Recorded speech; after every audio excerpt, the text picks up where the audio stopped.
these programs. But what does this increased visibility of bisexuality mean for people who identify as bisexual? What kind of contradictions do bisexuals meet when tackling with everyday life? And what kind of meanings does the concept of bisexuality get in their lives? And I will illustrate these questions by telling some of the stories of my informants. And I have 3 stories to tell. And the first of them, Ella's story, reflects the changes in Finnish legislation considering sexual minorities. I will skip the first slide and come back a bit later. And the first story is an ordinary story. 10 years ago, I made a joint interview with Ella, who was born in 1975, and Taru, who was born in 1978, a young female couple who both defined themselves as bisexual. They describe themselves a lesbian couple that consists of 2 bisexual women. The word lesbian in their use referred to the form of their monogamous relationship with another woman.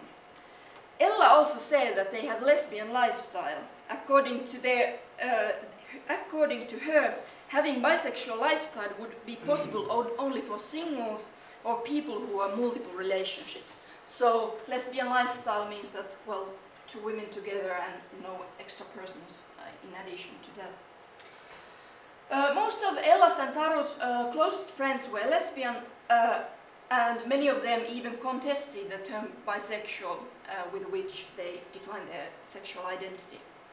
And then in 1999, Taru said, but I could not be with a man only, even if I loved him. I would need to be involved with women too, but when I am with a woman, I can very well be without seeing many men at all. So, according to Ella, they were leaning on lesbianism, even if they described themselves bisexual. In December 2009, only Ella answers to my request to make a new interview. And her experiences during the past 10 years reflect the changes in Finnish legislation.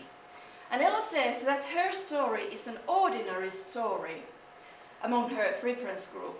And she herself uses the term reference group referring to lesbians with children. So Ella's reference group is lesbians with children.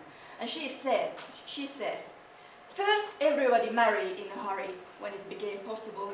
And then everybody started having kids while it still was possible. And the result is a wave of divorces that is happening now. It's totally terrible. And now let's get back to those changes. And there's a list of changes, and Ella's life reflects these changes perfectly. Ella and Taru registered their partnership, and right after it became possible, and then Taru gave birth to 2 children. And the artificial insemination became judicially available for female couples in 2007, but Taru gave birth to her kids before that. The lovers became mothers, and Ella says sarcastically that anything else, albeit being a good mother, was superfluous. Ella and Taru were active members in the community of rainbow families, namely, I don't know if the term rainbow family is familiar, at least most of the people seem to recognize it. Families with children, sexual minority families with children or something like that.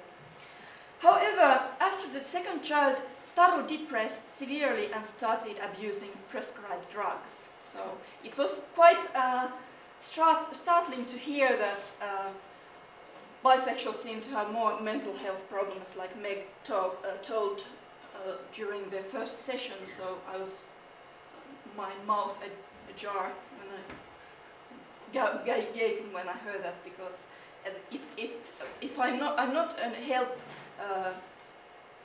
research, but my interviews seem to reflect the same thing. Anyway, Ella tried to hold family together, but after a couple of years, Taru took the children with her and left Ella because of another woman. And they divorced, and Ella started to fight to attain the rights to be a judicial parent to her children.